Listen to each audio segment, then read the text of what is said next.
所以咱来看，为着迎接台南建成400年，台南市府串联全市37区，拢总400个宗教团体，伫主事的时阵做伙共争来祈福，以精声代替炮仔声，嘛创造属于府城特有下年的特色。侪民众拢来参加甲体验，而且主办单位讲，希望这个仪式会当世代永续传承落去。 民众等主是一刻摕真推来口证，用祈福的精声来代替炮仔声。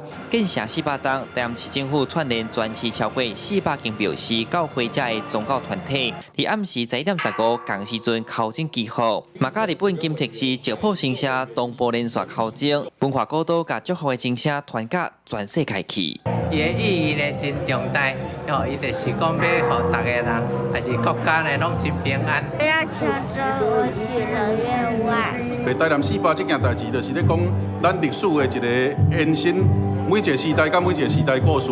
啊，当然咱台南嘛是有经过日本时代这个阶段，哦，所以咱这边特别邀请日本的新社，吼，看咱这边做连线，哦，把这个活动办甲更较有意义，啊嘛较国际化呢。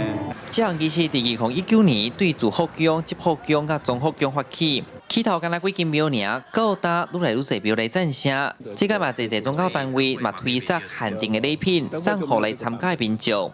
其中台湾府城隍庙送过去锁匙圈仔、甲糕仔，要祝福众人新的一档好彩头。咱糕仔有准备，伊迄内底有几项吉祥语啦吼，啊要互信众来会着。